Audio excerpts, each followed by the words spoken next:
ہمارے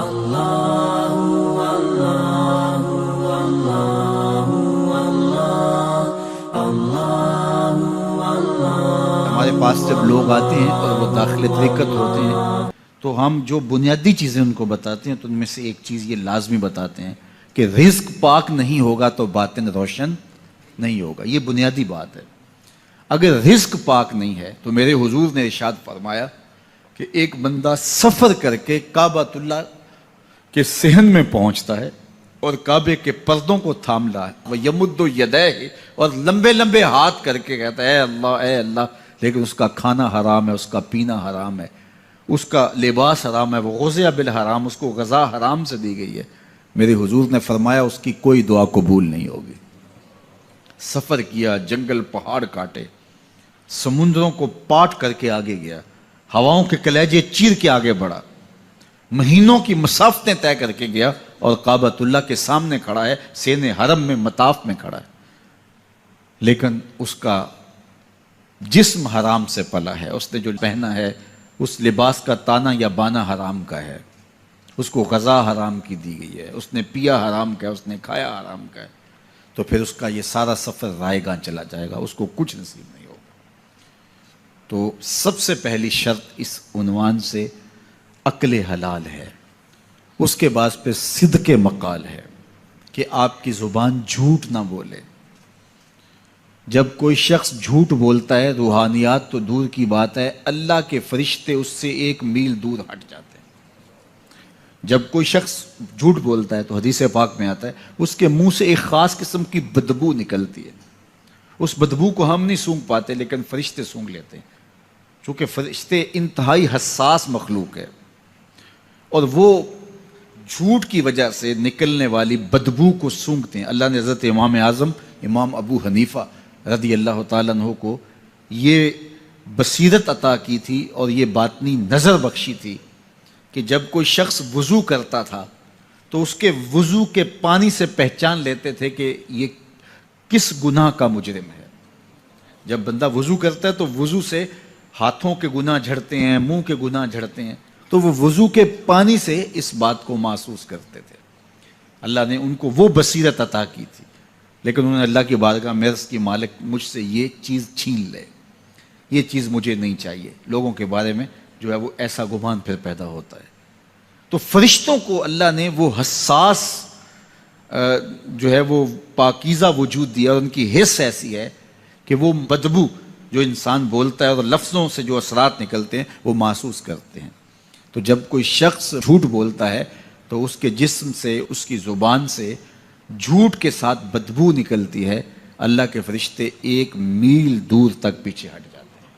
تو مجھے بتائیے, جو شخص جھوٹ بولتا ہو کیا اسے کوئی روحانی مرتبہ مل سکتا ہے؟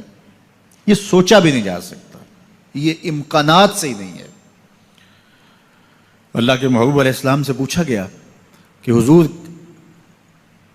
کوئی مسلمان, کوئی مومن کیا بزدل ہو سکتا ہے؟ فرمایا نہیں, وہ بہادر ہوتا ہے, لیکن ہو سکتا ہے کبھی اس سے بزدلی بھی سرزد ہو جائے. انسانی کمزوری ہے, کبھی انسان بہت طاقت میں ہوتا ہے اور کبھی انسان کمزور بھی پڑ جاتا ہے. فرمایا ہو سکتا ہے کبھی اس سے ہو بھی جائے. پھر پوچھا کہ بخل کر سکتا ہے؟ فرمایا نہیں, مومن سخی ہوتا ہے لیکن ہو سکتا ہے کبھی اس سے بخل بھی ہو جائے. کبھی کبھی دولت اسے اچھی بھی لگنے لگ جاتی ہے, جس طرح فرمایا گیا کہ اولاد مبخلتن مجبنتن, یہ جو اولاد ہوتی ہے یہ بندے کو بخیل بھی بنا دیتی ہے اور بزدل بھی بنا دیتی ہے. جب اولاد نہیں ہوتی تو بندہ سخی بھی ہوتا ہے اور بندہ جو ہے وہ مشکل حالات میں بھی کود جاتا ہے, لیکن جب اولاد ہوتی ہے تو پھر مشکل حالات میں کودنے سے پہلے سوچتا ہے میرے بچے ہیں یتیم ہو جائیں گے. اس کو یہ خیال آتا ہے, پہلے ایسے مال لٹاتا ہے لیکن اولاد ہو جائے تو پھر وہ اولاد کا سوچتا ہے کہ ان کے لیے کچھ میں جمع کر لوں. تو اولاد فرمایا میرے حضور نے کہ مبخلہ و مجبنہ, یہ بخیل بھی کر دیتی ہے اور یہ کمزور اور بزدل بھی بنا دیتی ہے. تو مومن ہوتا بہادر ہے لیکن ہو سکتا ہے کبھی اس سے بزدلی بھی ہو جائے. مومن سخی ہوتا ہے لیکن کبھی ہو سکتا ہے اس سے بخل بھی ہو جائے.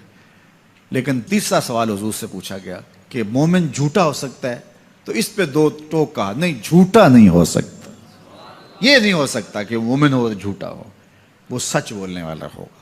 تو عقل حلال اور صدق مقال, یہ 2 خوبیاں جو ہیں یہ اہل اللہ کا تو رائے امتیاز ہے، اور یہ مجھے اور آپ کو اختیار کرنی چاہیے۔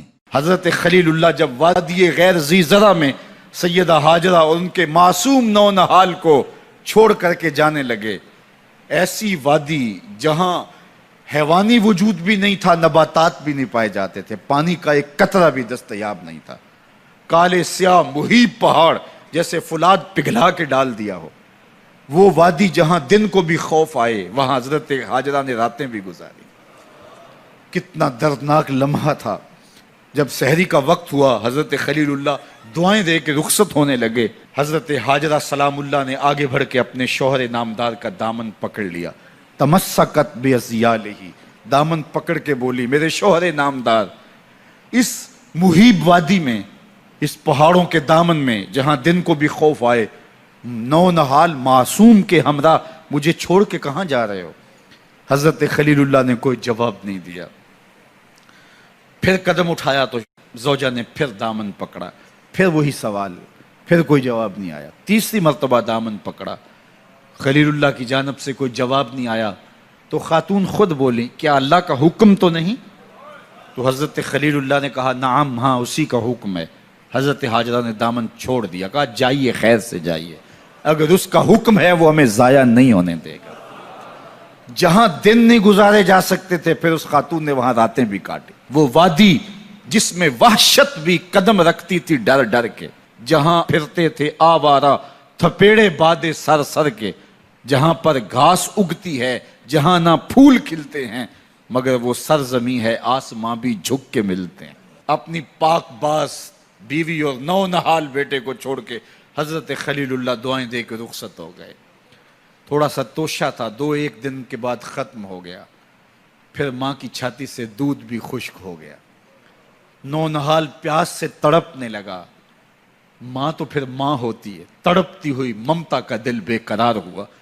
ایک پتھر کے سائے میں معصوم اسماعیل علیہ السلام کو لٹایا اور پانی کی تلاش میں جبل صفا پہ چڑھی، اطراف میں آسمانوں کی طرف دیکھا، کہیں کوئی پرندے اڑتے دکھائی دیں اور پانی کا نشان ملے اور میں وہاں سے بیٹے کے لیے 2 بوند لے آؤں، لیکن کچھ دکھائی نہیں دیا۔ تا حد نظر پھیلا ہوا آسمان ہی آسمان ہے اور پہاڑ ہی پہاڑ نیچے دکھائی دیتے ہیں۔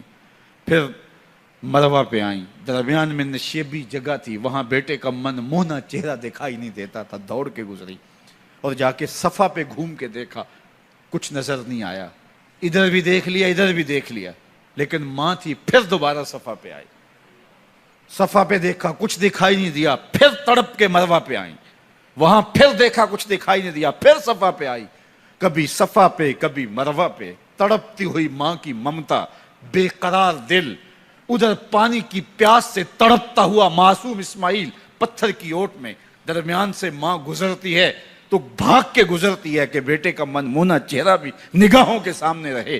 ذرا منظر تو دیکھو کتنا دل آویز ہے، اللہ اکبر، سینوں میں پتے پانی ہو جائیں، پتھر بھی ہو تو پگھل جائے اس زہرہ گداز داستان سے، لیکن اللہ پر توکل اور ماں کی بے قراریاں، کبھی صفا پہ کبھی مروہ پہ، زبان پہ شکایت نہیں ہے۔ پھر جب مروہ پہ پہنچتی ہیں، 7 چکر مکمل ہو گئے، تو ادھر کیا دیکھا کہ معصوم اسماعیل ایڑیاں رگڑ رہا ہے۔ ماں کا دل ڈولنے لگا کہ بیٹا آخری لمحوں میں دوڑی کہ بیٹے کو جا کے اپنی چھاتی سے چمٹاؤں، ہو سکتا ہے 2 قطرے دودھ کے اس کی زندگی کی آس بندھا دیں۔ تو ماں دوڑتی ہوئی آئی، لیکن جب قریب آئی تو منظر بدلا ہوا تھا، معصوم کی ایڑیوں کے رگڑنے سے تازہ چشمہ پھوٹ رہا ہے، پانی ہے کہ بے قابو ہونا چاہ رہا ہے، آگے بڑھی، جلدی جلدی مٹی کی منڈھیری کرتے ہوئے کہا، زم زم، رک جا رک جا، اللہ اکبر۔ ہاجرہ سلام اللہ علیہا نے حضرت اسماعیل کی محبت اور اپنے رب پر توکل کی انوکھی اور البیلی داستان رقم کی، کہا ہاجرہ تو نے بھی حد کر دی، لیکن قیامت تک تیری راہوں کو بھی جلوہ گاہ بنا دیں گے۔ یہاں نبی بھی دوڑیں گے، ولی بھی دوڑیں گے، غوث بھی دوڑیں گے، کتب اور ابدال بھی دوڑیں گے، شہنشاہ بھی دوڑیں گے، کج کلا بھی دوڑیں گے، یہ دوڑنا ہم عبادت بنا دیں گے، حتیٰ کہ امام الانبیاء بھی ان راہوں کی سائی کرتے رہے۔ عجیب رنگ، عجیب منظر اور عجیب کیف کا عالم۔